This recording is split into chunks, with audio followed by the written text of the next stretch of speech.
अष्टाशीत्यधिकविंशततमोऽध्याय। अरिष्टनेमिका राजा सग्र को वैराग्योत्पादक मोक्ष विषयक उपदेश। युधिष्ठिर ने पूछा, दादाजी, मेरे जैसा राजा कैसे साधन और व्यवहार से युक्त होकर पृथ्वी पर विचरे और सदा किन गुणों से संपन्न होकर वह आसक्ति के बंधन से मुक्त हो?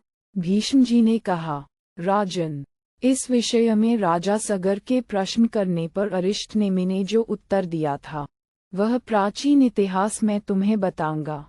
सगर ने पूछा, ब्रह्म, इसमें मनुष्य किस परम कल्याणकारी कर्म का अनुष्ठान करके सुख का भागी होता है तथा किस उपाय से उसे शोक या क्षोभ प्राप्त नहीं होता, यह मैं जानना चाहता हूँ। भीष्म जी कहते हैं, राजन, राजा सगर के इस प्रकार पूछने पर संपूर्ण शास्त्रज्ञों में श्रेष्ठ तार्क्ष्य अरिष्टनेमि ने उनमें सर्वोत्तम दैवी संपत्ति के गुण जानकर उनको इस प्रकार उत्तम उपदेश दिया। सगर, संसार में मोक्ष का सुख ही वास्तविक सुख है, परंतु जो धन धान्य के उपार्जन में व्यग्र तथा पुत्र और पशुओं में आसक्त है, उस मूढ़ मनुष्य को उसका यथार्थ ज्ञान नहीं होता। जिसकी बुद्धि विषयों में आसक्त है, जिसका मन अशांत रहता है, ऐसे मनुष्य की चिकित्सा करनी कठिन है, क्योंकि जो स्नेह के बंधन में बांधा हुआ है वह मूढ़ मोक्ष पाने के लिए योग्य नहीं होता। मैं तुम्हें स्नेह जनित बंधनों का परिचय देता हूँ, उन्हें तुम मुझसे सुनो। श्रवणेन्द्रिय संपन्न समझदार मनुष्य ही ऐसी बातों को बुद्धिपूर्वक सुन सकता है। समयानुसार पुत्रों को उत्पन्न करके जब वे जवान हो जाएं, तब उनका विवाह कर दो, और जब यह मालूम हो जाए कि अब ये दूसरे के सहयोग के बिना ही जीवन निर्वाह करने में समर्थ हैं, तब उनके स्नेह पाश से मुक्त हो सुखपूर्वक विचरो। पत्नी पुत्रवती होकर वृद्ध हो गई, अब पुत्रगण उसका पालन करते हैं और वह भी पुत्रों पर पूर्ण वात्सल्य रखती है। ये जानकर परम पुरुषार्थ मोक्ष को अपना लक्ष्य बनाकर यथासमय उसका परित्याग कर दे। शास्त्र विधि के अनुसार इंद्रियों द्वारा इंद्रियों के विषयों का अनुभव करके जब तुम उनके खेल को पूरा कर चुको, तब संतान हुई हो चाहे न हुई हो, उनसे मुक्त होकर सुखपूर्वक विचरो। दैवेच्छा से जो भी लौकिक पदार्थ उपलब्ध हों, उनमें समान भाव रखो, राग द्वेष न करो। ये संक्षेप में मैंने तुम्हें मोक्ष का विषय बताया है। अब पुनः इसी को विस्तार के साथ बता रहा हूँ। सुनो, मुक्त पुरुष सुखी होते हैं और संसार में निर्भय होकर विचरते हैं, किंतु जिनका चित्त विषयों में आसक्त होता है वे कीड़े मकोड़ों की भांति आहार का संग्रह करते करते ही नष्ट हो जाते हैं, इसमें संशय नहीं है। अतः जो आसक्ति से रहित हैं वे ही इस संसार में सुखी हैं। आसक्त मनुष्यों का तो नाश ही होता है। यदि तुम्हारी बुद्धि मोक्ष में लगी हुई है तो तुम्हें स्वजनों के विषय में ऐसी चिंता नहीं करनी चाहिए कि ये मेरे बिना कैसे रहेंगे। प्राणी स्वयं जन्म लेता है, स्वयं बढ़ता है और स्वयं ही सुख दुख तथा मृत्यु को प्राप्त होता है। मनुष्य पूर्व जन्म के कर्मों के अनुसार ही भोजन, वस्त्र तथा अपने माता पिता द्वारा संग्रह किया हुआ धन प्राप्त करता है। संसार में जो कुछ मिलता है वह पूर्वकृत कर्मों के फल के अतिरिक्त कोई वस्तु नहीं है। संसार में सभी प्राणी अपने कर्मों से सुरक्षित हो सारी पृथ्वी की दौड़ लगाते हैं और विधाता ने उनके प्रारब्ध के अनुसार जो आहार नियत कर दिया है उसे प्राप्त करते हैं। जो स्वयं ही शरीर की दृष्टि से मिट्टी का लोंदा मात्र है, सर्वदा परतंत्र है, वह अदृढ़ मन वाला मनुष्य स्वजनों का पोषण और रक्षण करने में कैसे समर्थ हो सकता है? उद्धरण, जब स्वजनों को तुम्हारे देखते देखते ही मौत मार ही डालती है और तुम उन्हें बचाने के लिए महान प्रयत्न करने पर भी सफल नहीं हो पाते, तब इस विषय में तुम्हें स्वयं ही यह विचार करना चाहिए कि मेरी क्या शक्ति है। उद्धरण, यदि वे स्वजन जीवित रह जाएं तो भी इनके भरण पोषण और संरक्षण का कार्य समाप्त होने से पहले ही तुम इन्हें छोड़कर पीछे स्वयं भी तो मर जाओगे। अथवा जब कोई स्वजन मरकर इस लोक से चला जाएगा, तब उसके विषय में ये कभी नहीं जान सकोगे कि वह सुखी है या दुखी। अतः इस विषय में तुम्हें स्वयं ही विचार करना चाहिए। तुम जीवित रहो या मर जाओ, तुम्हारा प्रत्येक स्वजन जब अपनी अपनी करनी का ही फल भोगेगा, तब इस बात को जानकर तुम्हें भी अपने कल्याण के लिए साधन में लग जाना चाहिए। ऐसा जानकर इस संसार में कौन किसका है, इस बात का भली भांति विचार करके अपने मन को मोक्ष में लगा दो और साथ ही पुनः इस बात पर ध्यान दो। जिसने क्षुधा, पिपासा, क्रोध, लोभ और मोह आदि भावों पर विजय पाली है, वह सत्व संपन्न पुरुष सदा मुक्त ही है। जो मोहवश जुआ, मद्यपान, परस्त्री संसर्ग तथा मृगया आदि व्यसनों में आसक्त होने का प्रमाद नहीं करता है, वह भी सदा मुक्त ही है। जो पुरुष सदा प्रत्येक दिन और प्रत्येक रात्रि में भोग भोगने या भोजन करने की ही चिंता में पड़कर दुखी रहता है, वह दोष बुद्धि से युक्त कहलाता है। जो सदा योगयुक्त रहकर स्त्रियों के प्रति अपने भाव, अनुराग या आसक्ति को निवृत्त हुआ ही देखता है, अर्थात जिसकी स्त्रियों के प्रति भोग्य बुद्धि नहीं होती, वही वास्तव में मुक्त है। जो प्राणियों के जन्म, मृत्यु और चेष्टाओं को ठीक ठीक जानता है, वह भी इस संसार में मुक्त ही है। जो हजारों और करोड़ों गाड़ी अन्न में से केवल एक प्रस्त, पेट भरने लायक को ही अपने जीवन निर्वाह के लिए पर्याप्त समझता है, उससे अधिक का संग्रह करना नहीं चाहता, तथा बड़े से बड़े महल में मंच बिछाने भर की जगह को ही अपने लिए पर्याप्त समझता है, वह मुक्त हो जाता है। जो इसको रोगों से पीड़ित, जीविका के अभाव से दुर्बल और मृत्यु के आघात से नष्ट हुआ देखता है, वह मुक्त हो जाता है। जो ऐसा देखता है, वह संतुष्ट एवं मुक्त होता है, किंतु जो ऐसा नहीं देखता, वह मारा जाता है, जन्म मृत्यु के चक्र में पड़ा रहता है। जो थोड़े से लाभ में ही संतुष्ट रहता है, वह इसमें मुक्त ही है। जो इस संपूर्ण को अग्नि और सोम, भोक्ता और भोज्य रूप ही देखता है और स्वयं को उनसे भिन्न समझता है, उसे माया के भूत भाव, सुख दुख आदि छू नहीं सकते, वह सर्वथा मुक्त ही है। जिस देहधारी के लिए पलंग की सेज और भूमि दोनों समान है, जो अगहनी के चावल और कोदो आदि को एक सा समझता है, वह मुक्त ही है। जिसके लिए सन के वस्त्र, कुश के चीर, रेशमी वस्त्र, वलकल, ऊनी वस्त्र और मृगचर्म सब समान हैं, वह भी मुक्त ही है। जो संसार को पांच भौतिक देखता और उस दृष्टि के अनुसार ही बर्ताव करता है, वह भी इसमें मुक्त ही है। जिसकी दृष्टि में सुख दुख, लाभ हानि, जय पराजय सम है तथा जिसके इच्छा द्वेष, भय और उद्वेग सर्वथा नष्ट हो गए हैं, वही मुक्त है। ये शरीर क्या है? बहुत से दोषों का भंडार, इसमें रक्त, मल मूत्र तथा और भी अनेक दोषों का संचय हुआ है। जो इस बात को देखता और समझता है, वह मुक्त हो जाता है।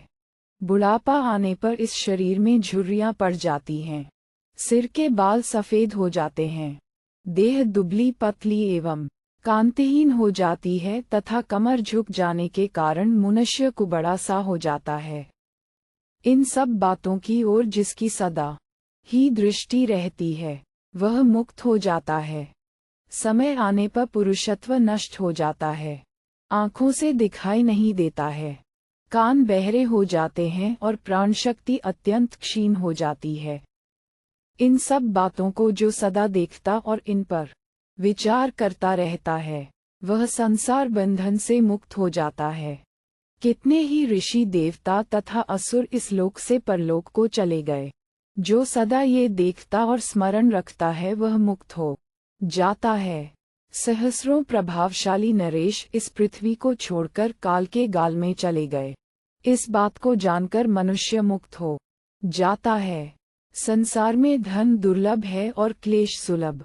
कुटुंब के पालन पोषण के लिए भी जहाँ बहुत दुख उठाना पड़ता है, ये सब जिसकी दृष्टि में है, वह मुक्त हो जाता है। इतना ही नहीं, इसमें अपनी संतानों की गुणहीनता का दुख भी देखना पड़ता है। विपरीत गुण वाले मनुष्यों से भी संबंध हो जाता है। इस प्रकार जो यहाँ अधिकांश कष्ट ही देखता है, ऐसा कौन मनुष्य मोक्ष का आदर नहीं करेगा। उद्धरण: जो मनुष्य शास्त्रों के अध्ययन तथा लौकिक अनुभव से भी ज्ञान संपन्न होकर समस्त मानव को सारहीन सा देखता है, वह सब प्रकार से मुक्त ही है। मेरे इस वचन को सुनकर तुम अपनी बुद्धि को व्याकुलता से रहित बनाकर गृहस्थाश्रम में या संन्यास आश्रम में, चाहे जहाँ रहकर मुक्त की भांति आचरण करो। राजा सगर अरिष्टनेमि के उपर्युक्त उपदेश को भली भांति सुनकर मोक्षोपयोगी गुणों से संपन्न हो प्रजा का पालन करने लगे। इस प्रकार श्री महाभारत शांति पर्व के अंतर्गत मौक्षधर्म पर्व में सगर और अरिष्टनेमि का संवाद विषयक 288वां अध्याय पूरा हुआ। 89-विंशतमोऽध्याय। भृगुपुत्र उष्णा का चरित्र और उन्हें शुक्र नाम की प्राप्ति। युधिष्ठिर ने पूछा, तात, कुरुकुल के पितामह, मेरे हृदय में चिरकाल से यह एक कौतूहलपूर्ण प्रश्न खड़ा है, जिसका समाधान मैं आपके मुख से सुनना चाहता हूँ। परम बुद्धिमान कवित्व संपन्न देवर्षि उष्णा क्यों सदा ही असुरों का प्रिय तथा देवताओं का अप्रिय करने में लगे रहते हैं। उन्होंने अमित तेजस्वी दानवों का तेज किस लिए बढ़ाया? दानव तो सदा श्रेष्ठ देवताओं के साथ वैर ही बांधे रहते हैं। देवोपम तेजस्वी मुनिव उष्णा का नाम शुक्र क्यों हो गया? उन्हें रिद्धि कैसे प्राप्त हुई? ये सब मुझे बताइए। पितामह, देवर्षि उष्णा हैं तो बड़े तेजस्वी, परंतु वे आकाश के बीच से होकर क्यों नहीं जाते? इन सब बातों को मैं पूर्ण रूप से जानना चाहता हूँ। भीष्म जी ने कहा, निष्पाप नरेश, मैंने इन सब बातों को पहले जिस तरह सुन रखा है, वह सारा वृत्तांत अपनी बुद्धि के अनुसार यथार्थ रूप से बता रहा हूँ। तुम ध्यानपूर्वक सुनो। ये भृगुपुत्र मुनिव उष्णा सबके लिए माननीय तथा दृढ़तापूर्वक उत्तम व्रत का पालन करने वाले हैं। एक विशेष कारण बन जाने से रुष्ट होकर ये देवताओं के विरोधी हो गए। उस समय इंद्र तीनों लोकों के अधीश्वर थे और सदा यक्षों तथा राक्षसों के अधिपति प्रभावशाली जगतपति राजा कुबेर उनके कोषाध्यक्ष बनाए गए थे। योगसिद्ध महामुनि उष्णा ने योगबल से धनाध्यक्ष कुबेर के भीतर प्रवेश करके उन्हें अपने काबू में कर लिया और उनके सारे धन का अपहरण कर लिया। धन का अपहरण हो जाने पर कुबेर को चैन नहीं पड़ा। वे कुपित और उद्विग्न होकर देवेश्वर महादेव जी के पास गए। उस समय उन्होंने अमित तेजस्वी अनेक रूपधारी सौम्य एवं शिवस्वरूप देवेश्वर रुद्र से इस प्रकार निवेदन किया, प्रभो, महर्षि उष्णा योगबल से संपन्न हैं। उन्होंने अपनी शक्ति से मुझे बंदी बनाकर मेरा सारा धन हर लिया। वे महान तपस्वी तो हैं ही, योगबल से मुझे अपने अधीन करके अपना काम बनाकर निकल गए। राजन, ये सुनकर महायोगी महेश्वर कुपित हो गए और लाल आंखें किए हाथ में त्रिशूल लेकर खड़े हो गए। उस उत्तम अस्त्र को लेकर वे सहसा बोल उठे, कहाँ है वह उष्णा? महादेव जी क्या करना चाहते हैं? ये जानकर उष्णा उनसे दूर हो गए। महायोगी महात्मा भगवान शिव के उस रोष को समझकर वे उनसे दूर हट गए थे। योग सिद्ध उष्णा गमन, आगमन और स्थानकों जानते थे, अर्थात कब हटना चाहिए, कब आना चाहिए तथा किस अवस्था में कहीं अन्यत्र न जाकर अपने स्थान पर ही ठहरे रहना चाहिए। इन सब बातों को वे अच्छी तरह समझते थे। योग सिद्धात्मा उष्णा अपनी उग्र तपस्या द्वारा महात्मा महेश्वर का चिंतन करके उनके त्रिशूल के अग्रभाग में दिखाई दिए। तपःसिद्ध शुक्राचार्य को उस रूप में पहचानकर देवेश्वर शिव ने उन्हें शूल पर स्थित जानकर अपने अनुशयुक्त हाथ से उस शूल को झुका दिया। जब अमित तेजस्वी शूल उनके हाथ से मुड़कर धनुष के रूप में परिणत हो गया, तब उग्र धनुर्धर भगवान शिव ने पानी से अनत होने के कारण उस शूल को पिनाक कहा। उसके मुड़ने के साथ ही भृगुपुत्र उष्णा उनके हाथ में आ गए। उष्णा को हाथ में आया देख देवेश्वर उमावल्लभ भगवान शिव ने मुंह फैला लिया और धीरे से हाथ का धक्का देकर उष्णा को मुख के भीतर डाल दिया। महादेव जी के पेट में घुसकर प्रभावशाली महामना भृगुनंदन उष्णा उसके भीतर सब ओर विचरने लगे। युधिष्ठिर ने पूछा, राजन, महातेजस्वी उष्णा ने बुद्धिमान देवाधिदेव महादेव जी के उदर में किस लिए विचरण किया और वहां क्या किया? भीष्म जी ने कहा, नरेश्वर, प्राचीन काल में महान रथधारी महादेव जी जल के भीतर ठूंठे काठ की भांति स्थिर भाव से खड़े हो लाखों अरबों वर्षों तक तपस्या करते रहे। वह दुष्कर तपस्या पूरी करके जब वे जल के उस महान सरोवर से बाहर निकले, तब देवदेव ब्रह्मा जी उनके पास गए। अविनाशी ब्रह्मा जी ने उनकी तपोवृद्धि का कुशल समाचार पूछा। तब भगवान ऋषभध्वज ने ये बताया कि मेरी तपस्या भली भांति संपन्न हो गई। तत्पश्चात परम बुद्धिमान, अचित्य स्वरूप और सदा सत्य धर्मपरायण महादेव जी ने अपनी तपस्या के संपर्क से उष्णा की तपस्या में भी वृद्धि हुई देखी। महाराज, महायोगी उष्णा उस तपस्यारूप धन से संपन्न एवं शक्तिशाली हो तीनों लोकों में प्रकाशित होने लगे। तदनंतर पिनाकधारी योगी महादेव ने ध्यान लगाया। उस समय उष्णा अत्यंत उद्विग्न हो उनके उदर में ही विलीन होने लगे। महायोगी उष्णा ने वहीं रहकर महादेव जी की स्तुति की। वे निकलने का मार्ग चाहते थे, परंतु महादेव जी उनकी गति को प्रतिहत कर देते थे। शत्रुघ्न नरेश, तब उदर में ही रहकर महामुनि उष्णा ने महादेव जी से बारंबार प्रार्थना की, प्रभो, मुझ पर कृपा कीजिए। तब महादेव जी ने उनसे कहा, शिष्ण के मार्ग से ही तुम्हारा उद्धार होगा, अतः उसी से निकलो। ऐसा कहकर देवेश्वर शिव ने अन्य सारे द्वार रोक दिए। सब ओर से घिरे हुए मुनि व उष्णा उस शिशन द्वार को देख नहीं पाते थे, अतः भगवान शंकर के तेज से दग्ध होते हुए वे उदर में ही इधर उधर चक्कर काटने लगे। तत्पश्चात वे शिष्ण के द्वार से निकलकर सहसा बाहर आ गए। उस द्वार से निकलने के कारण ही उनका नाम शुक्र वीर्य हो गया। यही कारण है जिससे वे आकाश के बीच से होकर नहीं निकलते। बाहर निकलने पर शुक्र अपने तेज से प्रज्वलित से हो रहे थे।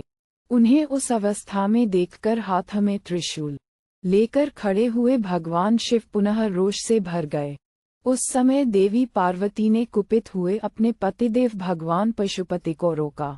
देवी के द्वारा भगवान शंकर के रोक दिए जाने पर शुक्राचार्य उनके पुत्र भाव को प्राप्त हुए। देवी पार्वती ने कहा, प्रभो, अब ये शुक्र मेरा पुत्र हो गया, अतः आपको इसका विनाश नहीं करना चाहिए। देव, जो आपके उदर से निकला हो, ऐसा कोई भी पुरुष विनाश को नहीं प्राप्त हो सकता। राजन, ये सुनकर महादेव जी पार्वती पर बहुत प्रसन्न हुए और हंसते हुए बारंबार कहने लगे, अब ये जहाँ चाहे जा सकता है। तदनंतर बुद्धिमान महामुनि शुक्राचार्य ने वरदायक देवता महादेव जी तथा उमादेवी को प्रणाम करके अभीष्ट गति प्राप्त कर ली। भरत श्रेष्ठ, तात युधिष्ठिर, तुमने जैसा मुझसे पूछा था उसके अनुसार मैंने यह महात्मा भृगुपुत्र शुक्राचार्य का चरित्र तुमसे कह सुनाया।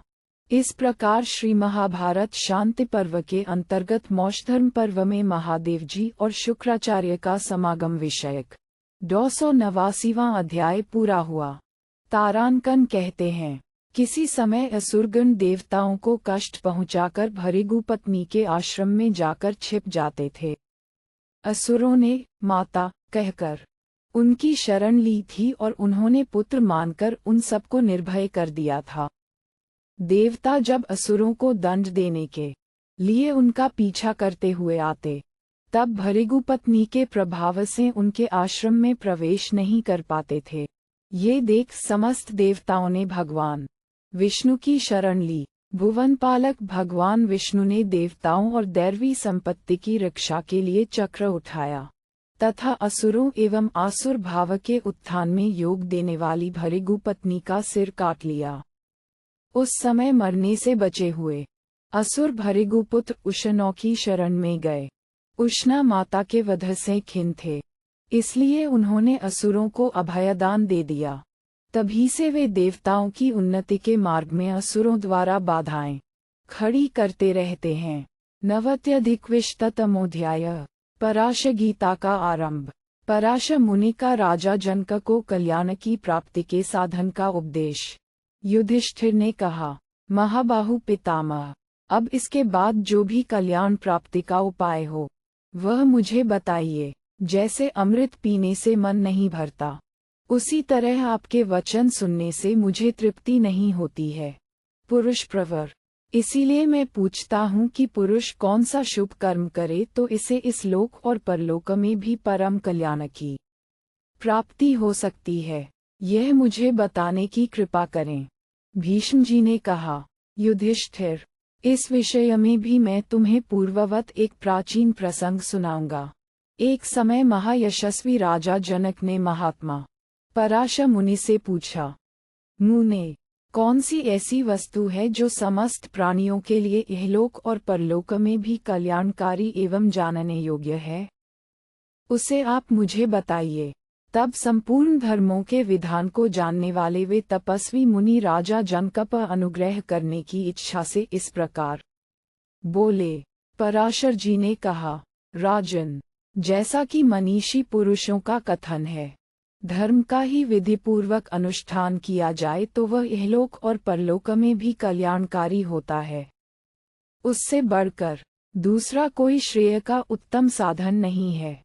नृपश्रेष्ठ, धर्म को जानकर उसका आश्रय लेने वाला मनुष्य स्वर्गलोक में सम्मानित होता है।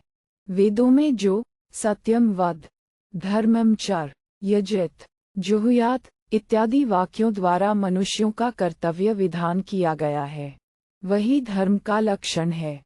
सभी आश्रमों के लोग उस धर्म में ही स्थित रहकर इसमें अपने अपने कर्मों का अनुष्ठान करते हैं। तात, इस लोक में 4 प्रकार की जीविका का विधान है। ब्राह्मण के लिए यज्ञादि कराकर दक्षिणा लेना, क्षत्रिय के लिए कर लेना, वैश्य के लिए खेती आदि करना और शूद्र के लिए तीनों वर्णों की सेवा करना। मनुष्य इन्हीं 4 प्रकार की जीविकाओं का आश्रय लेकर रहते हैं। वह जीविका दैवेच्छा से चलती है। जो प्राणी नाना प्रकार के क्रम से पुण्य और पाप कर्म का सेवन करके पंचत्व को प्राप्त हो गए हैं, अर्थात स्थूल शरीर का त्याग कर देते हैं, उनको मिलने वाली गति नाना प्रकार की बताई गई है। जैसे तांबे आदि के बर्तनों पर जब सोने और चांदी की कलई चढ़ा दी जाती है तब वे वैसे ही दिखाई देने लगते हैं, उसी प्रकार पूर्व कर्मों के वशीभूत प्राणी पूर्वकृत कर्म से लिप्त रहता है। पुण्य कर्म से लिप्त होने के कारण वह सुखी होता है और पाप से लिप्त होने के कारण उसे दुख उठाना पड़ता है। जैसे बिना बीज के कोई अंकुर पैदा नहीं होता, उसी प्रकार पुण्य कर्म किए बिना कोई सुखी या समृद्धिशाली नहीं हो सकता।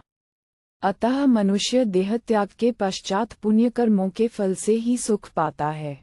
तात, इस विषय में नास्तिक कहते हैं, मैं प्रारब्ध को प्रत्यक्ष नहीं देख पाता तथा प्रारब्ध के अस्तित्व का सूचक अनुमान प्रमाण भी नहीं है, किंतु देवता, गंधर्व और दानव आदि योनियां तो स्वभाव से ही प्राप्त होती हैं। इसके उत्तर में ये कहा जा सकता है कि मरकर गए हुए प्राणी पूर्व जन्म में किए हुए कर्मों को सदैव याद नहीं रख सकते, किंतु जब किसी पूर्वकृत कर्म का फल प्राप्त होता है तब वे ही लोग सदा मन, वाणी, नेत्र और क्रिया द्वारा किए हुए 4 प्रकार के कर्मों का स्मरण करते हैं।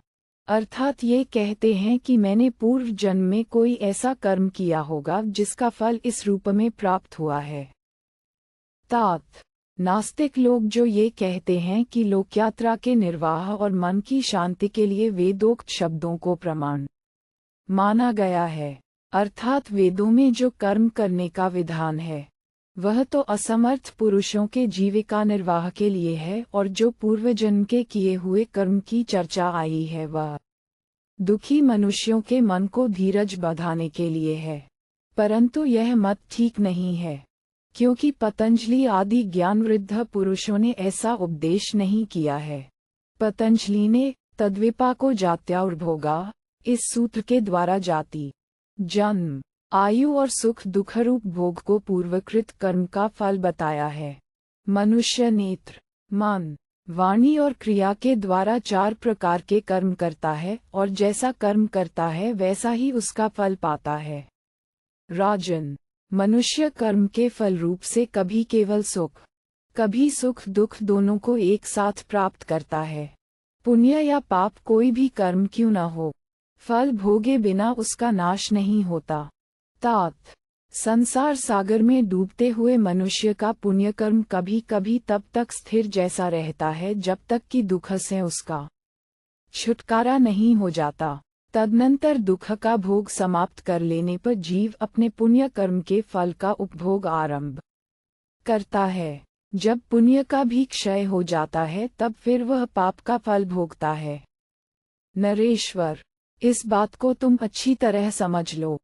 इंद्रिय संयम, क्षमा, धैर्य, तेज, संतोष, सत्य भाषण, लज्जा, अहिंसा, दुर्व्यसन का अभाव तथा दक्षता, ये सब सुख देने वाले हैं। विद्वान पुरुष को जीवन पर्यंत पाप या पुण्य में भी आसक्त न होकर अपने मन को परमात्मा के ध्यान में लगाने का प्रयत्न करना चाहिए। जीव दूसरे के किए हुए शुभ अथवा अशुभ कर्म को नहीं भोगता, वह स्वयं जैसा कर्म करता है वैसा ही फल पाता है। विवेकी पुरुष सुख और दुख को अपने भीतर विलीन करके अन्य मार्ग से अर्थात मोक्ष प्राप्ति के मार्ग द्वारा चलता है। जो स्त्री, पुत्र और धन आदि में आसक्त हैं, वे सब संसारी जीव उससे भिन्न दूसरे ही मार्ग पर चलते हैं, अतः जन्मते और मरते रहते हैं। मनुष्य दूसरे के जिस कर्म की निंदा करे, उसको स्वयं भी न करे। जो दूसरे की निंदा करता है किंतु स्वयं उसी निंद्य कर्म में लगा रहता है, वह उपहास का पात्र होता है।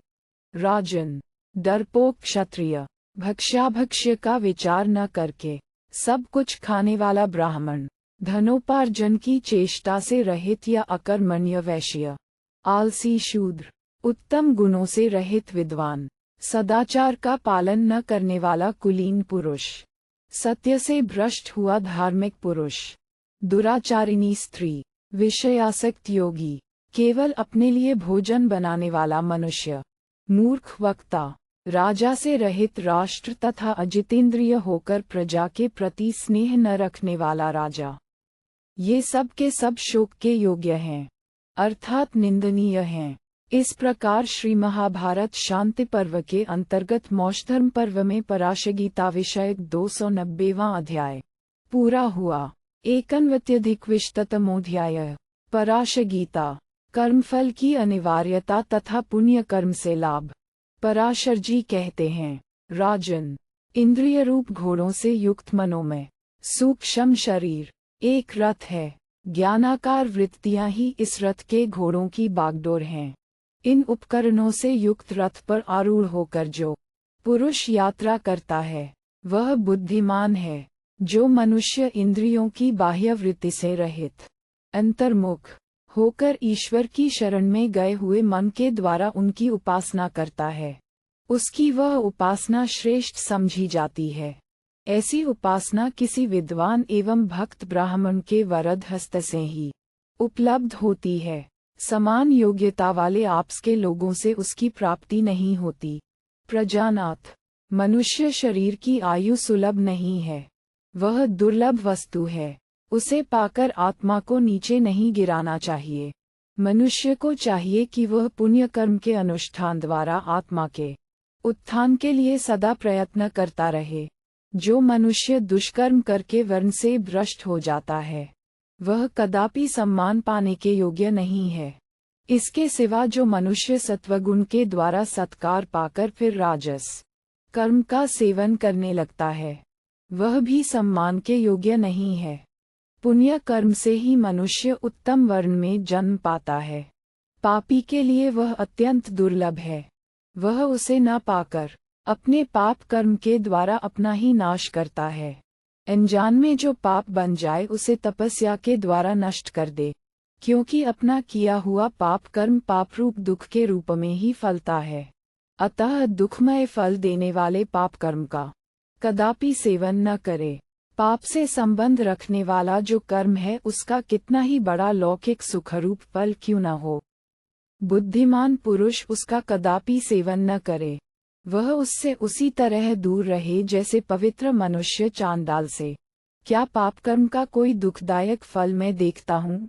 अर्थात नहीं देखता। ऐसा मानकर पाप में प्रवृत्त हुए मनुष्य को परमात्मा का चिंतन अच्छा नहीं लगता।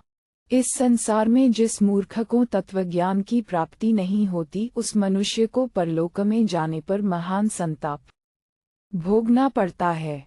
नरेंद्र, बिना रंगा हुआ वस्त्र धोने से स्वच्छ हो जाता है, किंतु जो काले रंग में रंगा हो वह प्रयत्न करने से भी सफेद नहीं होता। पाप को भी ऐसा ही समझो, उसका रंग भी जल्दी नहीं उतरता है। जो स्वयं जानबूझकर पाप करने के पश्चात उसके प्रायश्चित के उद्देश्य से शुभ कर्म का अनुष्ठान करता है, वह शुभ और अशुभ दोनों का पृथक पृथक फल भोगता है। अनजान में जो हिंसा हो जाती है उसे अहिंसा व्रत का पालन दूर कर देता है। ब्रह्मवादी ब्राह्मण शास्त्र की आज्ञा के अनुसार ऐसा ही कहते हैं, किंतु स्वेच्छा से किए हुए हिंसा में पाप कर्म को अहिंसा का व्रत भी दूर नहीं कर सकता। ऐसा वेद शास्त्रों के ज्ञाता, वेद का उपदेश देने वाले ब्राह्मणों का कथन है। परंतु मैं तो ऐसा देखता हूँ कि जो कर्म किया गया है वह पुण्य हो या पापयुक्त, प्रकट रूप में किया गया हो या छिपाकर, तथा जानबूझकर किया गया हो या अनजान में, वह अपना फल अवश्य देता ही है। धर्मज्ञ राजा जनक जैसे मन से सोच विचार कर बुद्धि द्वारा निश्चय करके जो स्थूल या सूक्ष्म कर्म यहाँ किए जाते हैं वे यथायोग्य फल अवश्य देते हैं, उसी प्रकार हिंसा आदि उग्र कर्म के द्वारा अनजान में किया हुआ भयंकर पाप यदि सदा बनता रहे तो उसका फल भी मिलता ही है। अंतर इतना ही है कि जानबूझकर किए हुए कर्म की अपेक्षा उसका फल बहुत कम हो जाता है। देवताओं और मुनियों द्वारा जो अनुचित कर्म किए गए हों, धर्मात्मा पुरुष उनका अनुकरण न करे और उन कर्मों को सुनकर भी उन देवता आदि की निंदा भी न करे। राजन, जो मनुष्य मन से खूब सोच विचार कर अमुक काम मुझसे हो सकेगा या नहीं, इसका निश्चय करके शुभ कर्म का अनुष्ठान करता है, वह अवश्य ही अपनी भलाई देखता है। जैसे नए बने हुए कच्चे घड़े में रखा हुआ जल नष्ट हो जाता है, परंतु पके पकाए घड़े में रखा हुआ ज्यों का त्यों बना रहता है, उसी प्रकार परिपक्व विशुद्ध अंतःकरण में संपादित सुखदायक शुभ कर्म निश्चल रहते हैं। राजन, उसी जलयुक्त पक्के घड़े में यदि दूसरा जल डाला जाए तो पात्र में रखा हुआ पहले का जल और नया डाला हुआ जल दोनों मिलकर बढ़ जाते हैं और इस प्रकार वह घड़ा अधिक जल से संपन्न हो जाता है। उसी तरह यहाँ विवेकपूर्वक किए हुए जो पुण्य कर्म संचित हैं, उन्हीं के समान जो नए पुण्य कर्म किए जाते हैं, वे दोनों मिलकर अधिक पुण्यतम कर्म हो जाते हैं और उनके द्वारा वह पुरुष महान पुण्यात्मा हो जाता है। नरेश्वर, राजा को चाहिए कि वह बड़े हुए शत्रुओं को जीते, प्रजा का न्यायपूर्वक पालन करे, नाना प्रकार के यज्ञों द्वारा अग्निदेव को तृप्त करे तथा वैराग्य होने पर मध्यम अवस्था में अथवा अंतिम अवस्था में वन में जाकर रहे। राजन, प्रत्येक पुरुष को इंद्रिय संयमी और धर्मात्मा होकर समस्त प्राणियों को अपने ही समान समझना चाहिए। जो विद्या, तप और अवस्था में अपने से बड़े हों अथवा गुरु कोटि के लोग हों, उन सब की यथाशक्ति पूजा करनी चाहिए। सत्य भाषण और अच्छे आचार विचार से ही सुख मिलता है। इस प्रकार श्री महाभारत शांति पर्व के अंतर्गत मोक्षधर्म पर्व में पराशगीता विषयक 291वां अध्याय पूरा हुआ। 22-तमोध्याय। पराशगीता। धर्मोपार्जित धन की श्रेष्ठता, अतिथि सत्कार का महत्व, 5 प्रकार के ऋणों से छूटने की विधि, भगवत्स्तवन की महिमा एवं सदाचार तथा गुरुजनों की सेवा से महान लाभ। पराशर जी कहते हैं, राजन, कौन किसका उपकार करता है और कौन किसको देता है? ये प्राणी सारा कार्य स्वयं अपने ही लिए करता है। अपना सगा भाई भी यदि अपने श्रेष्ठ स्वभाव का और स्नेह का त्याग कर दे तो लोग उसको त्याग देते हैं। फिर दूसरे किसी साधारण मनुष्य की तो बात ही क्या है। श्रेष्ठ पुरुष को दिया हुआ दान और श्रेष्ठ पुरुष से प्राप्त हुआ प्रतिग्रह, इन दोनों का महत्व बराबर है, तो भी इन दोनों में से ब्राह्मण के लिए प्रतिग्रह स्वीकार करने की अपेक्षा दान देना अधिक पुण्यमय माना गया है। जो धन न्याय से प्राप्त किया गया हो और न्याय से ही बढ़ाया गया हो, उसको यत्नपूर्वक धर्म के उद्देश्य से बचाए रखना चाहिए। यही धर्मशास्त्र का निश्चय है। धर्म चाहने वाले पुरुष को क्रूर कर्म के द्वारा धन का उपार्जन नहीं करना चाहिए। अपनी शक्ति के अनुसार समस्त शुभ कर्म करे, धन बढ़ाने की चिंता में न पड़े। जो मौसम का विचार करके अपनी शक्ति के अनुसार प्यासे और भूखे अतिथि को ठंडा या गर्म किया हुआ जल और अन्न पवित्र भाव से अर्पण करता है, वह उत्तम फल पाता है। महात्मा राजा रंतिदेव ने फल, मूल और पत्तों से ऋषि मुनियों का पूजन किया था। इसी से उन्हें वह सिद्धि प्राप्त हुई जिसकी सब लोग अभिलाषा रखते हैं। पृथ्वीपालक महाराज शैब ने भी उन फल और पत्रों से ही माठ मुनि को संतुष्ट किया था, जिससे उन्हें उत्तम लोकों की प्राप्ति हुई। प्रत्येक मनुष्य देवता, अतिथि, भरण पोषण के योग्य कुटुंबीजन, पितर तथा अपने आप का भी ऋणी होकर जन्म लेता है, अतः उसे उस ऋण से मुक्त होने का यत्न करना चाहिए।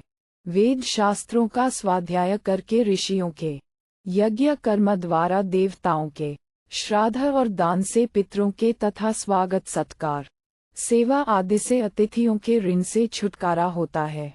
इसी प्रकार वेद वाणी के पठन, श्रवण एवं मनन से, यज्ञशेष अन्न के भोजन से तथा जीवों की रक्षा करने से मनुष्य अपने ऋण से मुक्त होता है। भरणीय कुटुंबीजन के पालन पोषण का आरंभ से ही प्रबंध करना चाहिए, इससे उनके ऋण से भी मुक्ति हो जाती है। ऋषि मुनियों के पास धन नहीं था तो भी वे अपने प्रयत्न से ही सिद्ध हो गए। उन्होंने विधिपूर्वक अग्निहोत्र करके सिद्धि प्राप्त की थी। महाबाहो, ऋषि के पुत्र यज्ञ में भाग लेने वाले देवताओं की वेदमंत्रों द्वारा स्तुति करके विश्वामित्र के पुत्र हो गए। महर्षि उष्णा देवाधिदेव महादेव जी को प्रसन्न करके उनके शुक्रत्व को प्राप्त हो उसी नाम से प्रसिद्ध हुए।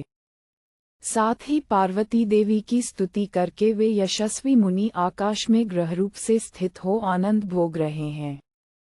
असित, देवल, नारद, पर्वत, कक्षीवान, जमदग्नि नंदन परशुराम, मन को वश में रखने वाले तांड्य, वशिष्ठ, जमदग्नि, विश्वामित्र, अत्रि, भरद्वाज, हरिशमश्रु, कुंडधार तथा श्रुतश्रवा, इन महर्षियों ने एकाग्रचित हो वेद की ऋचाओं द्वारा भगवान विष्णु की स्तुति करके उन्हीं बुद्धिमान श्रीहरि की कृपा से तपस्या करके सिद्धि प्राप्त कर ली।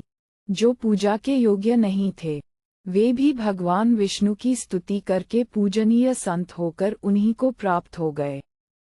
इस लोक में निंदनीय आचरण करके किसी को भी अपने अभ्युदय की आशा नहीं रखनी चाहिए।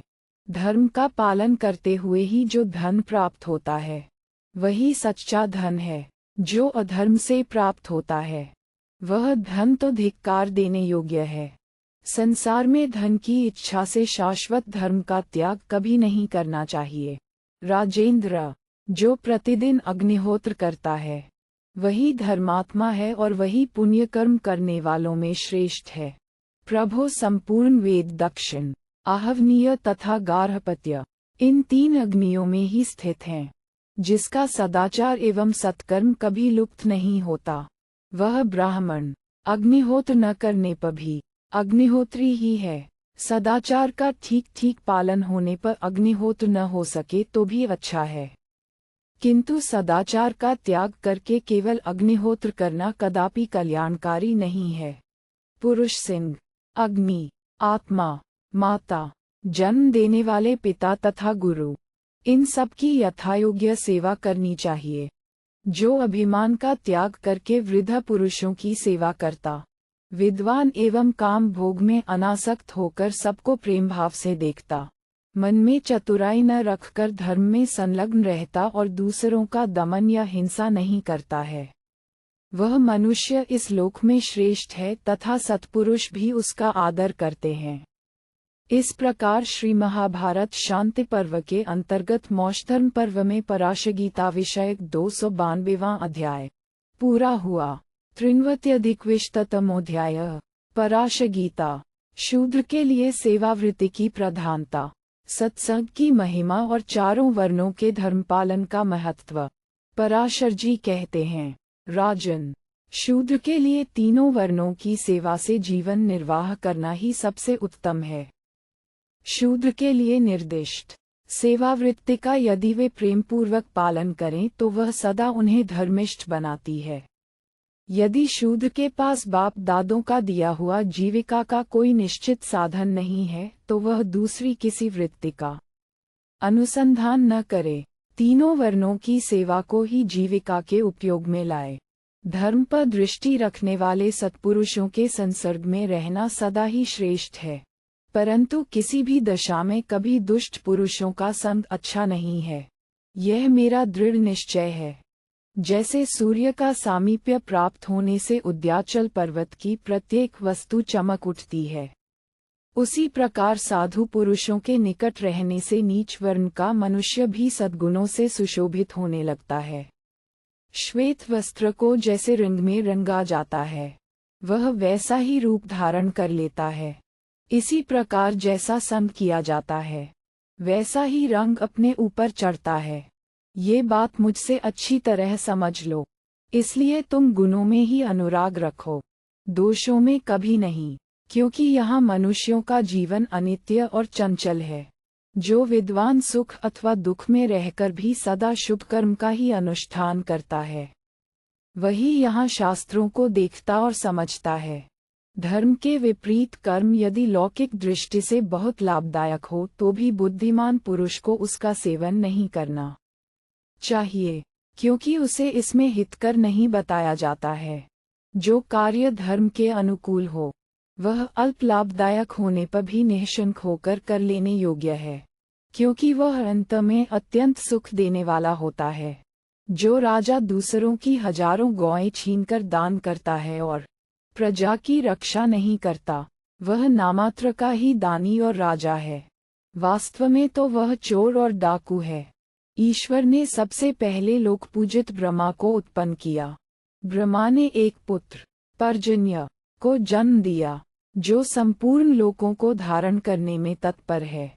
उसी की पूजा करके वैश्य को चाहिए कि खेती और पशुपालन आदि के द्वारा उसे अत्यंत समृद्धिशाली बनाए।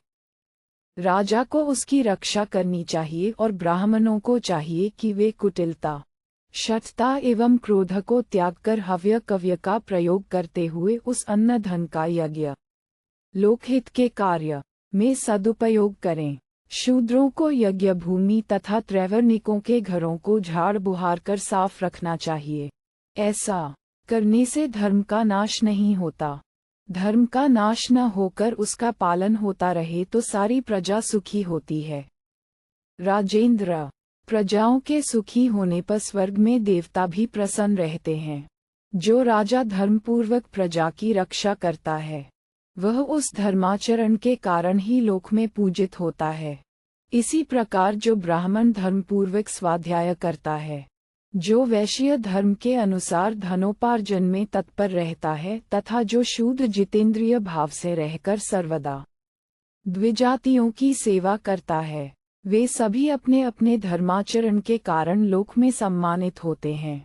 नरेंद्र, इसके विपरीत आचरण करने से सब लोग अपने धर्म से गिर जाते हैं। प्राणों को कष्ट देकर भी यदि न्याय से कमाई हुई थोड़ी सी कौड़ियों का भी दान किया जाए तो वे महान फल देने वाली होती हैं। फिर जो दूसरी वस्तुएं हजारों की संख्या में दी जाती हैं, उनकी तो बात ही क्या है। जो राजा ब्राह्मणों का सत्कार करके उन्हें जैसा दान देता है, वैसा ही उत्तम फल का वह सदा ही उपभोग करता है। स्वयं ही ब्राह्मण के पास जाकर उसे संतुष्ट करते हुए जो दान दिया जाता है उसे प्रशंसनीय, उत्तम बताया गया है, और याचना करने पर जो कुछ दिया जाता है उसे विद्वान पुरुष मध्यम श्रेणी का दान कहते हैं। अवहेलना अथवा अश्रद्धा से जो कुछ दिया जाता है उसे सत्यवादी मुनियों ने अधम श्रेणी का दान कहा है। डूबता हुआ मनुष्य जिस तरह नाना प्रकार के उपाय द्वारा समुद्र से पार हो जाता है, वैसे ही तुमको भी सदा ऐसा प्रयत्न करना चाहिए जिस प्रकार संसार समुद्र से छुटकारा मिले। ब्राह्मण इंद्रिय संयम से, क्षत्रिय युद्ध में विजय पाने से, वैश्य न्यायपूर्वक उपार्जित धन से और शूद्र सदा सेवा कार्य में कुशलता का परिचय देने से शोभा पाता है। इस प्रकार श्री महाभारत शांति पर्व के अंतर्गत मोक्षधर्म पर्व में पराशरगीता विषयक 293वां अध्याय पूरा हुआ। दाक्षिणात्य अधिक पाठ का एक श्लोक मिलाकर कुल 22 श्लोक हैं। चतुर्नवत्यधिकविंशतितमोऽध्यायः पराशरगीता। ब्राह्मण और शूद्र की जीविका, निंदनीय कर्मों के त्याग की आज्ञा, मनुष्यों में आसुर भाव की उत्पत्ति और भगवान शिव के द्वारा उसका निवारण तथा स्वधर्म के अनुसार कर्तव्य पालन का आदेश। पराशर जी कहते हैं, राजन, ब्राह्मण के यहाँ प्रतिग्रह से मिला हुआ, क्षत्रिय के घर युद्ध से जीतकर लाया हुआ, वैश्य के पास न्यायपूर्वक खेती आदि से कमाया हुआ और शूद्र के यहाँ सेवा से प्राप्त हुआ थोड़ा सा भी धन हो तो उसकी बड़ी प्रशंसा होती है, तथा धर्म के कार्य में उसका उपभोग हो तो वह महान फल देने वाला होता है। शूद्र को तीनों वर्णों का नित्य सेवक बताया जाता है। यदि ब्राह्मण जीविका के अभाव में क्षत्रिय अथवा वैश्य के धर्म से जीवन निर्वाह करे तो वह पतित नहीं होता है, किंतु जब वह शूद्र के धर्म को अपनाता है तब तत्काल पतित हो जाता है। जब शूद्र सेवावृत्ति से जीविका न चला सके तब उसके लिए भी व्यापार, पशुपालन तथा शिल्पकला आदि से जीवन निर्वाह करने की आज्ञा है। रंगमंच पर स्त्री आदि के वेश में उतरकर नाचना या खेल दिखाना, बहुरूपिये का काम करना, मदिरा और मांस बेचकर जीविका चलाना तथा लोहे और चमड़े की बिक्री करना, ये सब काम सबके लिए लोक में निंदित माने गए हैं। जिसके घर में पूर्व परंपरा से ये काम न होते आए हों उसे स्वयं इनका आरंभ नहीं करना चाहिए। जिसके यहाँ पहले से इन्हें करने की प्रथा हो वह भी छोड़ दे तो महान धर्म होता है, ऐसा शास्त्र का निर्णय है। यदि कोई में प्रसिद्ध हुआ पुरुष घमंड में आकर या मन में लोभ भरा रहने के कारण पापाचरण करने लगे तो उसका वह कार्य अनुकरण करने योग्य नहीं बताया गया है। पुराणों में सुना जाता है कि पहले अधिकांश मनुष्य संयमी, धार्मिक तथा न्यायोचित आचार का ही अनुसरण करने वाले थे। उस समय अपराधियों को धिक्कार मात्र का ही दंड दिया जाता था। राजन, इसमें सदा मनुष्यों के धर्म की ही प्रशंसा होती आई है। धर्म में बड़े चढ़े लोग इस भूतल पर केवल सद्गुणों का ही सेवन करते हैं। तात जनेश्वर, परंतु उस धर्म को असुर नहीं सह सके। वे क्रमशः बढ़ते हुए प्रजा के शरीर में समा गए। तब प्रजाओं में धर्म को नष्ट करने वाला दर्प प्रकट हुआ। फिर जब प्रजाओं के मन में दर्प आ गया तब क्रोध का भी प्रादुर्भाव हो गया। राजन, तदनंतर क्रोध से आक्रांत होने पर मनुष्यों के लज्जायुक्त सदाचार का लोप हो गया। उनका संकोच भी जाता रहा। इसके बाद उनमें मोह की उत्पत्ति हुई। मोह से घिर जाने पर उनमें पहले जैसी विवेकपूर्ण दृष्टि नहीं रह गई। अतः वे परस्पर एक दूसरे का विनाश करके अपने अपने सुख को बढ़ाने की चेष्टा करने लगे। उन बिगड़े हुए लोगों को पाकर धिक्कार का दंड उन्हें राह पर लाने में सफल न हो सका। सभी मनुष्य देवता और ब्राह्मणों का अपमान करके मनमाने तौर पर विषय भोगों का सेवन करने लगे।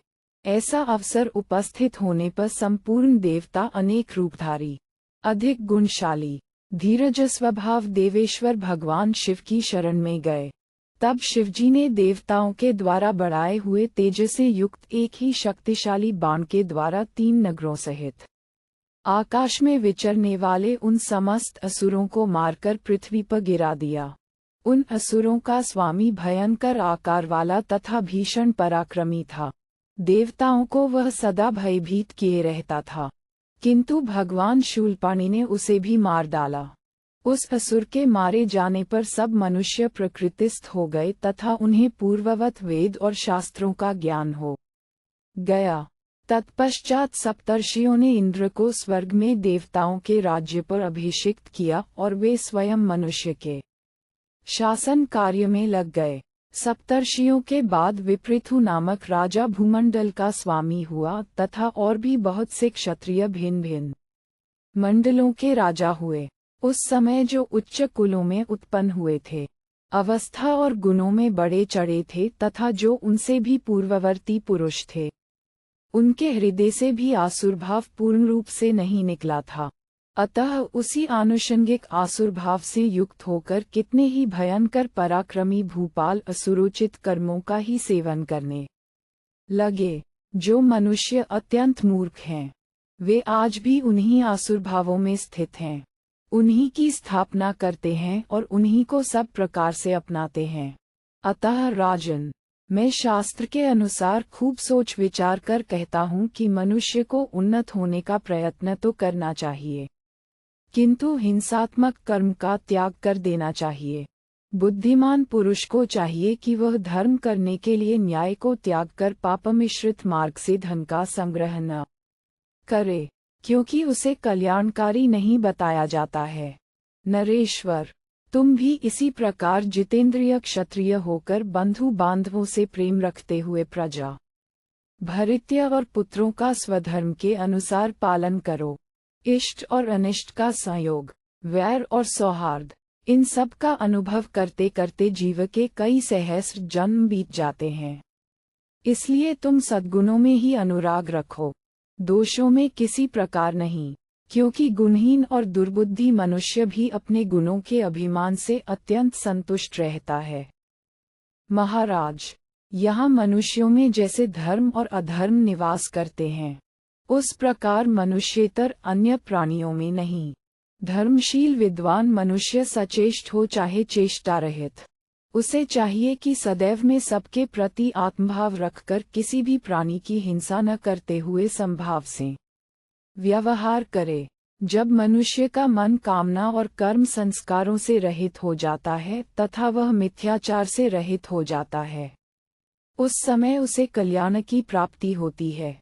इस प्रकार श्री महाभारत शांति पर्व के अंतर्गत मोक्षधर्म पर्व में पराशगीता विषयक 294वां अध्याय पूरा हुआ। 95-अधिक-विंशतितमोऽध्यायः पराशगीता। विषयासक्त मनुष्य का पतन, तपोबल की श्रेष्ठता तथा दृढ़तापूर्वक स्वधर्म पालन का आदेश। पराशर जी कहते हैं, तात, यह मैंने गृहस्थ के धर्म का विधान बताया है। अब मैं तप की विधि बताऊंगा, उसे मेरे मुख से सुनो। नरश्रेष्ठ, गृहस्थ पुरुष को प्रायः राजस और तामस भावों के संसर्गवश पदार्थ और व्यक्तियों में ममता हो जाती है। घर का आश्रय लेते ही मनुष्य का गौ, खेती बाड़ी, धन दौलत, स्त्री पुत्र तथा भरण पोषण के योग्य अन्यान्य कुटुंबीजनों से संबंध स्थापित हो जाता है। इस प्रकार प्रवृत्ति मार्ग में रहकर वह नित्य ही उन वस्तुओं को देखता है, किंतु उनकी अनित्यता की ओर उसकी दृष्टि नहीं जाती। इसलिए उसके मन में इनके प्रति राग और द्वेष बढ़ने लगते हैं। नरेश्वर, राग और द्वेष के वशीभूत होकर जब मनुष्य द्रव्य में आसक्त हो जाता है, तब मोह की कन्या रति उसके पास आ जाती है। तब रति की उपासना में लगे हुए सभी लोग भोगी को ही कृतार्थ मानकर रति के द्वारा जो विषय सुख प्राप्त होता है, उससे बढ़कर दूसरा कोई लाभ नहीं समझते हैं। तदनंतर उनके मन पर लोभ का अधिकार हो जाता है और वे आसक्तिवश अपने परिजनों की संख्या बढ़ाने लगते हैं। इसके बाद उन कुटुंबीजनों के पालन पोषण के लिए मनुष्य के मन में धन संग्रह की इच्छा होती है। यद्यपि मनुष्य जानता है कि अमुक काम करना पाप है, तो भी वह धन के लिए उसका सेवन करता है। बाल बच्चों के स्नेह में उसका मन डूबा रहता है और उनमें से जब कोई मर जाता है तब उनके लिए वह बारंबार संतप्त होता है। धन से जब लोक में सम्मान बढ़ता है तब वह मानसंपन्न पुरुष सदा अपने अपमान से बचने के लिए प्रयत्न करता रहता है एवं मैं भोग सामग्रियों से संपन्न हूँ, यह उद्देश्य लेकर ही वह सारा कार्य करता है और इसी प्रयत्न में एक दिन नष्ट हो जाता है। वास्तव में जो शुभ कर्मों का अनुष्ठान तो करते हैं परंतु उनसे सुख पाने की इच्छा को त्याग देते हैं, उन समत्व बुद्धि से युक्त ब्रह्मवादी पुरुषों को ही सनातन पद की प्राप्ति होती है। पृथ्वीनाथ, संसारी जीवों को तो जब उनके स्नेह के आधारभूत स्त्री पुत्र आदि का नाश हो जाता, धन चला जाता और रोग तथा चिंता से कष्ट उठाना पड़ता है, तभी वैराग्य होता है। राजन, वैराग्य से मनुष्य को आत्मतत्व की जिज्ञासा होती है। जिज्ञासा से शास्त्रों के स्वाध्याय में मन लगता है तथा शास्त्रों के अर्थ और भाव के ज्ञान से वह तप को ही कल्याण का साधन समझता है। नरेंद्र, संसार में ऐसा विवेकी मनुष्य दुर्लभ है जो स्त्री पुत्र आदि प्रियजनों से मिलने वाले सुख के न रहने पर तप में प्रवृत्त होने का ही निश्चय करता है। तात, तपस्या में सभी का अधिकार है। जितेंद्रिय और मनोनिग्रह संपन्न हीन वर्ण के लिए भी तप का विधान है, क्योंकि तप पुरुष को स्वर्ग की राह पर लाने वाला है। भूपाल, पूर्व काल में शक्तिशाली प्रजापति ने तप में स्थित होकर और कभी कभी ब्रह्मप्रायण व्रत में स्थित होकर संसार की रचना की थी। तात, आदित्य, वसु, रुद्र, अग्नि, अश्विनी कुमार, वायु, विश्वेदेव, साध्य, पितर, गण, यक्ष, राक्षस, गंधर्व, सिद्ध तथा अन्य जो स्वर्गवासी देवता हैं, वे सब के सब तपस्या से ही सिद्धि को प्राप्त हुए हैं। ब्रह्मा जी ने पूर्व काल में जिन मरीचि आदि ब्राह्मणों को उत्पन्न किया था, वे तप के ही प्रभाव से पृथ्वी और आकाश को पवित्र करते हुए ही विचरते हैं। मर्त्यलोक में भी जो राजे महाराजे तथा अन्यान्य गृहस्थ महान कुलों में उत्पन्न देखे जाते हैं, वह सब उनकी तपस्या का ही फल है। रेशमी वस्त्र, सुंदर आभूषण, वाहन, आसन और उत्तम खान पान आदि सब कुछ तपस्या का ही फल है। मन के अनुकूल चलने वाली सहस्रों रूपवती युवतियां और महलों का निवास आदि सब कुछ तपस्या का ही फल है। श्रेष्ठ शय्या, भांति भांति के उत्तम भोजन तथा सभी मनोवांछित पदार्थ पुण्यकर्म करने वाले लोगों को ही प्राप्त होते हैं। परंतप त्रिलोकी में कोई ऐसी वस्तु नहीं है जो तपस्या से प्राप्त न हो सके, किंतु जिन्होंने काम्य अथवा निषिद्ध कर्म नहीं किए हैं, उनकी तपस्या का फल सुखभोगों का परित्याग ही है। नृपश्रेष्ठ, मनुष्य सुख में हो या दुख में मन और बुद्धि से शास्त्र का तत्व समझकर लोभ का परित्याग कर दे। असंतोष दुख का ही कारण है। लोभ से मन और इंद्रियां चंचल होती हैं, उससे मनुष्य की बुद्धि उसी प्रकार नष्ट हो जाती है जैसे बिना अभ्यास के विद्या। जब मनुष्य की बुद्धि नष्ट हो जाती है तब वह न्याय को नहीं देख पाता, अर्थात कर्तव्य और अकर्तव्य का निर्णय नहीं कर पाता है। इसलिए सुख का क्षय हो जाने पर प्रत्येक पुरुष को घोर तपस्या करनी चाहिए। जो अपने को प्रिय जान पड़ता है उसे सुख कहते हैं तथा जो मन के प्रतिकूल होता है वह दुख कहलाता है। तपस्या करने से सुख और न करने से दुख होता है। इस प्रकार तप करने और न करने का जैसा फल होता है उसे तुम भली भांति समझ लो।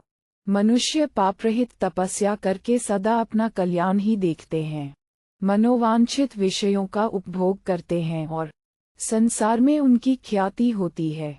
मन के अनुकूल फल की इच्छा रखने वाला मनुष्य सकौम कर्म का अनुष्ठान करके अप्रिय, अपमान और नाना प्रकार के दुख पाता है, किंतु उस फल का परित्याग करके वह संपूर्ण विषयों के आत्मस्वरूप पर ब्रह्म परमेश्वर को प्राप्त कर लेता है, जिसे धर्म, तपस्या और दान में संशय उत्पन्न हो जाता है। वह पाप कर्म करके नरक में पड़ता है। नरश्रेष्ठ, मनुष्य सुख में हो या दुख में, जो सदाचार से कभी विचलित नहीं होता, वही शास्त्र का ज्ञाता है। प्रजानाथ, बाण को धनुष से छूटकर पृथ्वी पर गिरने में जितनी देर लगती है, उतना ही समय स्पर्श इंद्रिय, रसना, नेत्र, नासिका और कान के विषयों का सुख अनुभव करने में लगता है, अर्थात विषयों का सुख क्षणिक है। फिर वह सुख जब नष्ट हो जाता है, तब उसके लिए मन में बड़ी वेदना होती है। इतने पर भी अज्ञानी पुरुष विषयों में ही लिप्त रहते हैं। वे सर्वोत्तम मोक्ष सुख की प्रशंसा नहीं करते हैं, अर्थात उसे नहीं चाहते। अतः प्रत्येक विवेकी पुरुष के मन में श्रेष्ठ मोक्ष फल की प्राप्ति कराने के लिए शम दम आदि गुणों की उत्पत्ति होती है। निरंतर धर्म का पालन करने से मनुष्य कभी धन और भोगों से वंचित नहीं रहता।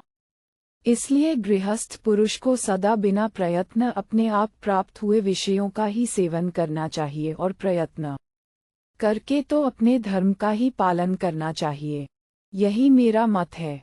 जब उत्तम कुल में उत्पन्न, सम्मानित तथा शास्त्र के अर्थ को जानने वाले पुरुषों का और असमर्थता के कारण कर्म धर्म से रहित एवं आत्मतत्व से अनभिज्ञ मनुष्यों का भी किया हुआ लौकिक कर्म नष्ट हो ही जाता है, तब यही निष्कर्ष निकलता है कि मैं उनके लिए तप के सिवा दूसरा कोई सत्कर्म नहीं है। नरेश्वर, गृहस्थ को सर्वथा अपने कर्तव्य का निश्चय करके स्वधर्म का पालन करते हुए कुशलतापूर्वक यज्ञ तथा श्राद्ध आदि कर्मों का अनुष्ठान करना चाहिए। जैसे संपूर्ण नदियां और नद समुद्र में जाकर मिलते हैं, उसी प्रकार समस्त आश्रम गृहस्थ का ही सहारा लेते हैं। इस प्रकार श्री महाभारत शांति पर्व के अंतर्गत मोक्षधर्म पर्व में पराशगीता विषयक 295वां अध्याय पूरा हुआ।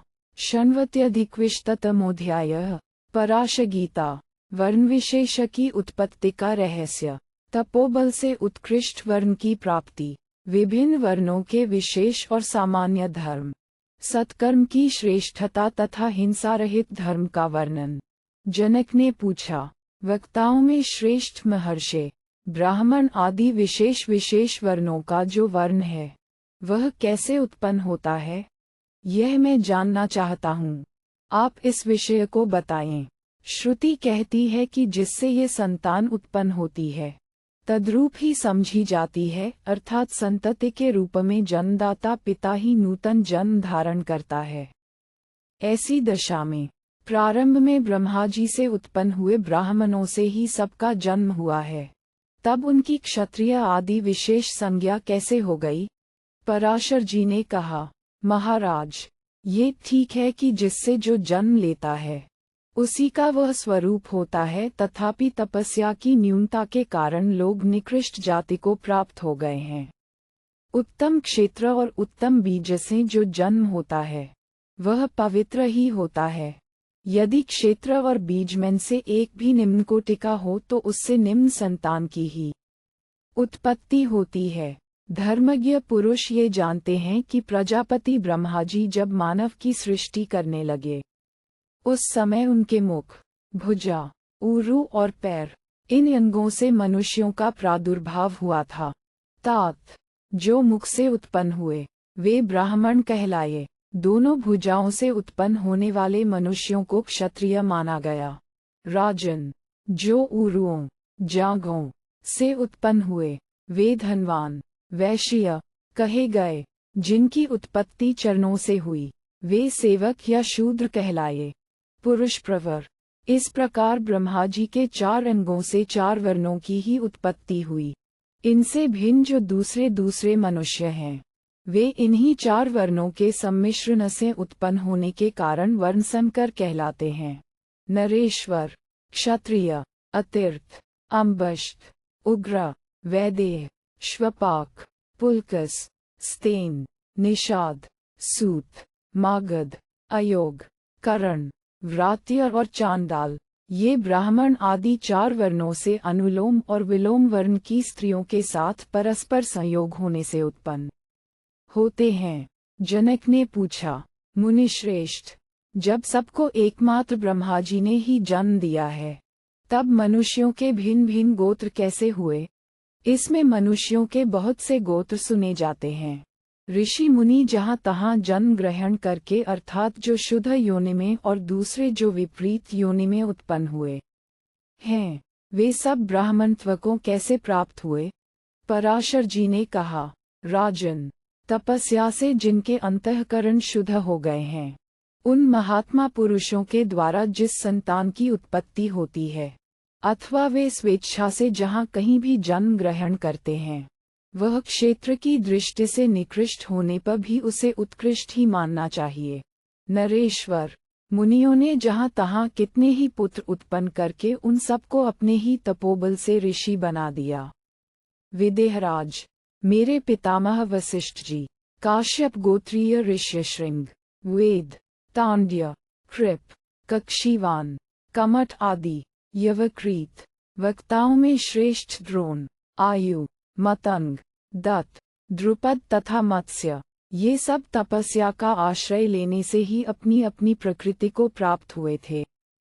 इंद्रिय संयम और तप से ही वे वेदों के विद्वान तथा समाज में प्रतिष्ठित हुए थे।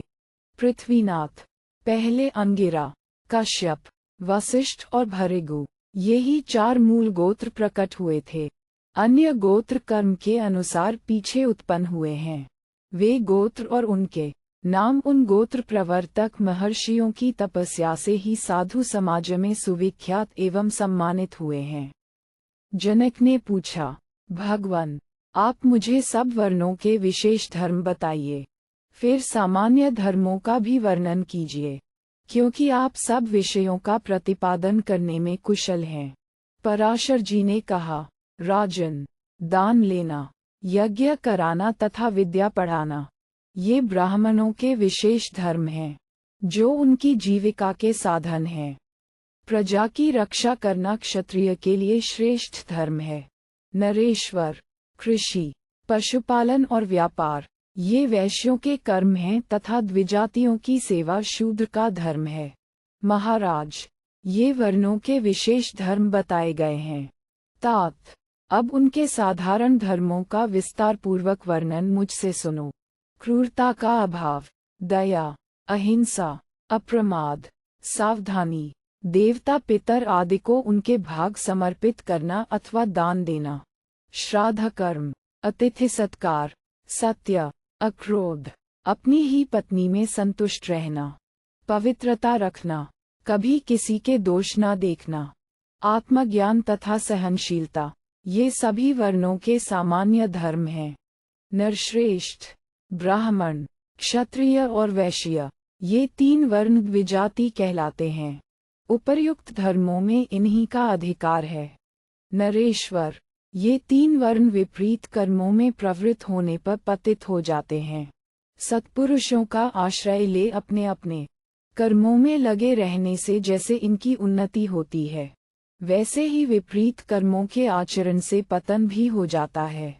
यह निश्चय है कि शूद्र पतित नहीं होता तथा वह उपनयन आदि संस्कार का भी अधिकारी नहीं है।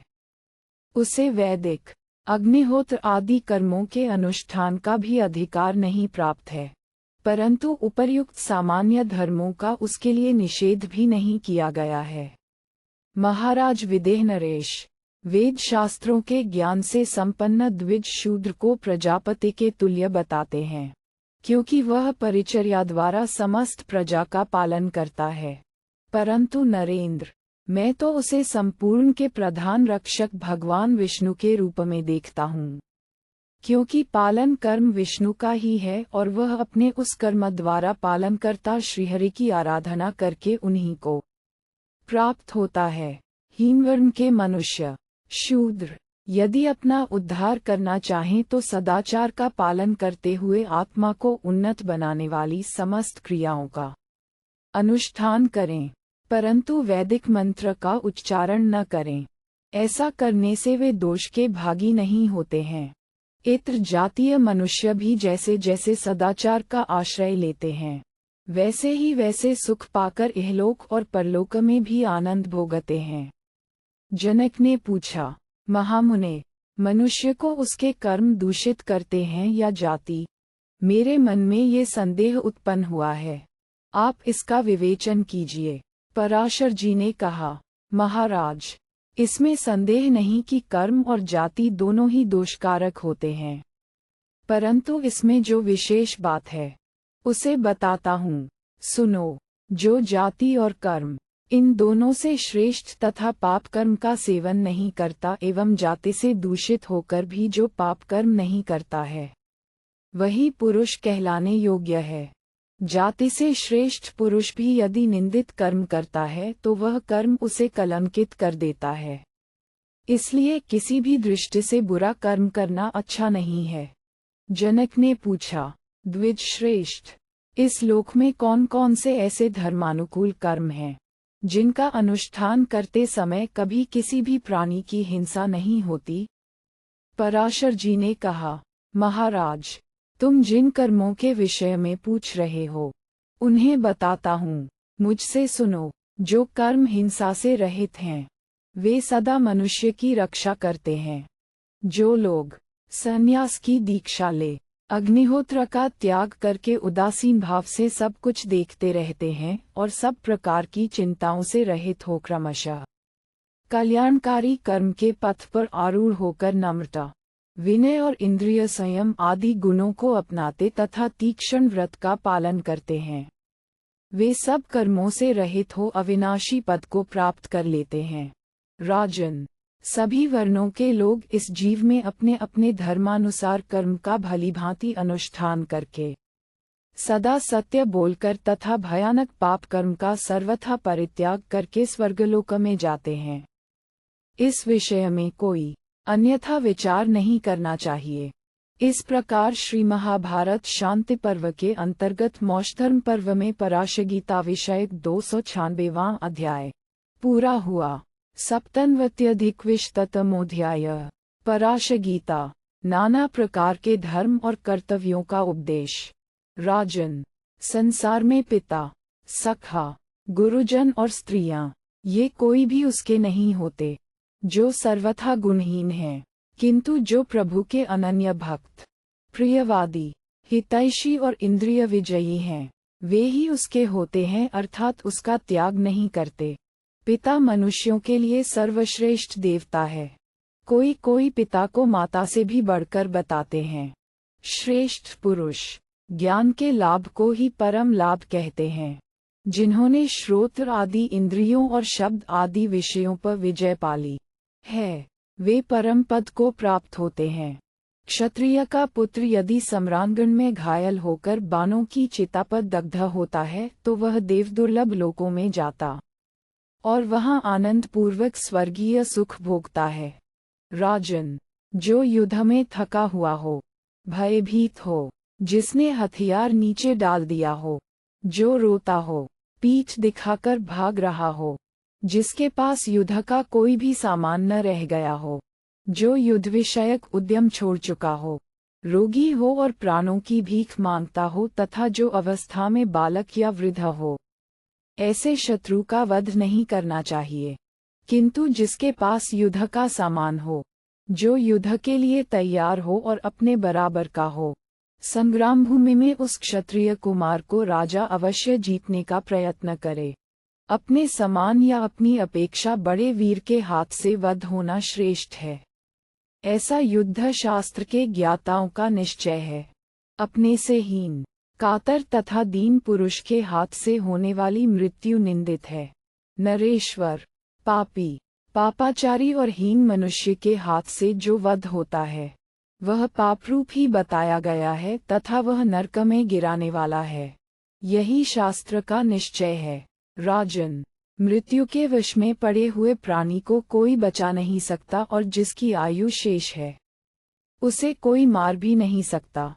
मनुष्य को चाहिए कि उसके प्रियजन यदि कोई हिंसात्मक कर्म उसके लिए करते हों तो वह उन सब कर्मों को रोक दे। दूसरे की आयु से अपनी आयु बढ़ाने की अर्थात दूसरों के प्राण लेकर अपने प्राण बचाने की इच्छा न करे। तात, मरने की इच्छा वाले समस्त गृहस्थों के लिए तो वही मृत्यु सबसे उत्तम मानी गई है। जो गंगादि पवित्र नदियों के तटों पर शुभकर्मों का अनुष्ठान करते हुए प्राप्त हो। जब आयु समाप्त हो जाती है तभी देहधारी जीव पंचत्व को प्राप्त होता है। ये बिना कारण के भी हो जाता है और कभी विभिन्न कारणों से उत्पादित होता है। जो लोग देह को पाकर हठपूर्वक उसका परित्याग कर देते हैं, उनको पूर्ववत ही यातना में शरीर की प्राप्ति होती है। ऐसे लोग मोक्ष के साधन रूप मनुष्य शरीर को पाकर भी आत्महत्या के कारण उस लाभ से वंचित हो एक घर से दूसरे घर में जाने वाले मनुष्य के समान एक शरीर से दूसरे शरीर को प्राप्त होते हैं। इनकी उस अवस्था के प्राप्त होने में आत्महत्या रूप पाप के सिवा दूसरा कोई कारण नहीं है। उन प्राणियों को उस शरीर का मिलना उचित ही है जो कि पंचभूतमय है। ये शरीर नस, नाड़ी और हड्डियों का समूह है। घृणित और अपवित्र मल मूत्र आदि से भरा हुआ है। पंचमहाभूतों, श्रोत्र आदि इंद्रियों तथा गुणों, वासना में विषयों का समुदाय है। अध्यात्म तत्व का चिंतन करने वाले ज्ञानी पुरुष कहते हैं कि इस शरीर के अंत में अर्थात बाह्य भाग में त्वचा, चमड़ा मात्र है। ये सौंदर्य आदि गुणों से भी रहित है। इसकी मृत्यु अनिवार्य है। जब जीवात्मा इस देह का परित्याग कर देता है तब ये देह निश्चेष्ट और चेतना शून्य हो जाती है एवं इसके 5 भूत अपनी अपनी प्रकृति के साथ मिल जाते हैं। फिर तो ये पृथ्वी में निमग्न हो जाती है। विदेहराज, ये शरीर जिस किसी स्थान में मृत्यु को प्राप्त हो जाता है, फिर प्रारब्ध कर्म के योग से भावित होकर जहाँ कहीं भी जन्म ले लेता है। कर्मों का फलस्वरूप ये स्वभावसिद्ध पुनर्जन्म देखा गया है। नरेश्वर, जैसे विशाल मेघ आकाश में सब ओर भ्रमण करता है, उसी प्रकार जीवात्मा प्रारब्ध कर्म के फल से कुछ काल तक घूमता रहता है, जन्म नहीं लेता है। राजन, वही यहाँ फिर कोई आधार पाकर पुनः जन्म लेता है। मन से आत्मा श्रेष्ठ है और इंद्रियों से मन श्रेष्ठ है। महाराज, संसार के विविध प्राणियों में चलने फिरने वाले जीव श्रेष्ठ माने गए हैं। इन जंगम प्राणियों में भी 2 पैर वाले जीव, मनुष्य, श्रेष्ठ कहे गए हैं। मनुष्यों में भी द्विज श्रेष्ठ कहे गए हैं। राजेंद्र, द्विजों में बुद्धिमान और बुद्धिमानों में भी आत्मज्ञानी श्रेष्ठ समझे जाते हैं। उनमें भी जो अहंकार रहित हैं, उन्हें सर्वश्रेष्ठ माना गया है। जन्म के साथ ही मृत्यु मनुष्यों के पीछे लगी रहती है, यह विद्वानों का निश्चय है।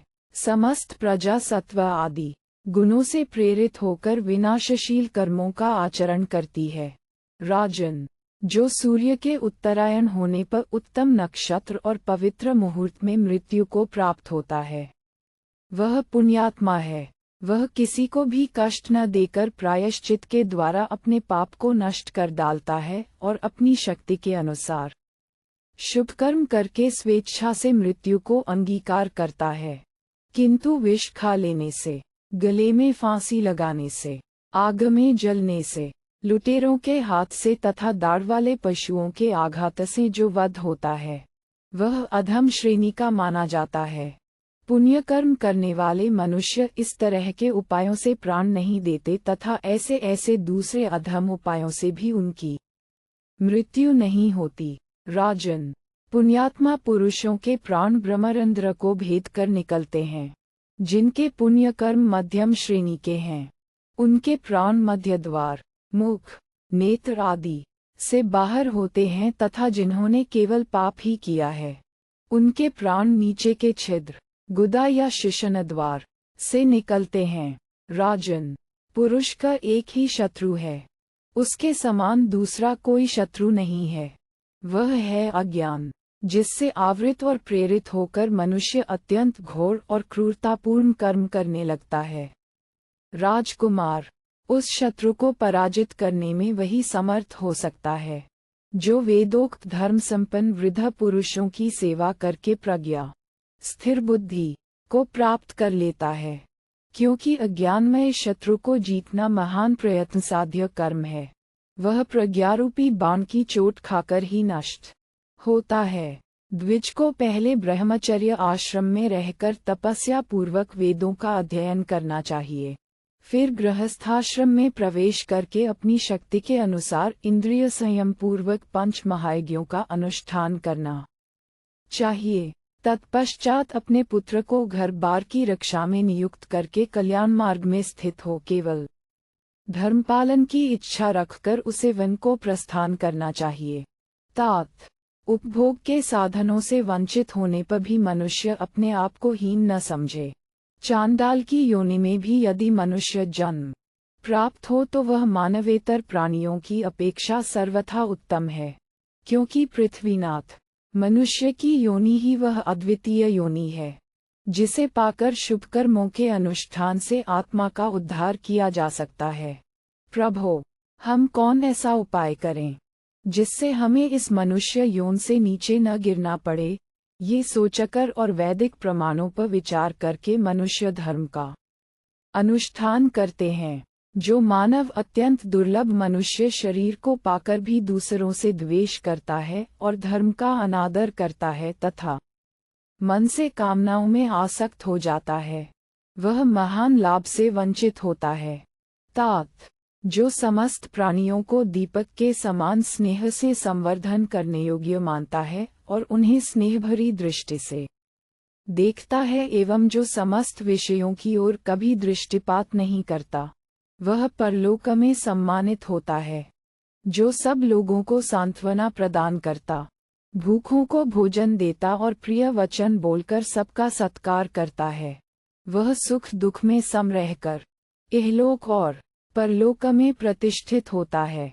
राजन, सरस्वती नदी, नैमिषारण्य क्षेत्र, पुष्कर क्षेत्र तथा और भी जो पृथ्वी के पावन तीर्थ हैं, उनमें जाकर दान देना, भोगों का त्याग करना, शांत भाव से रहना तथा तपस्या और तीर्थ के जल से तन मन को पवित्र करना चाहिए।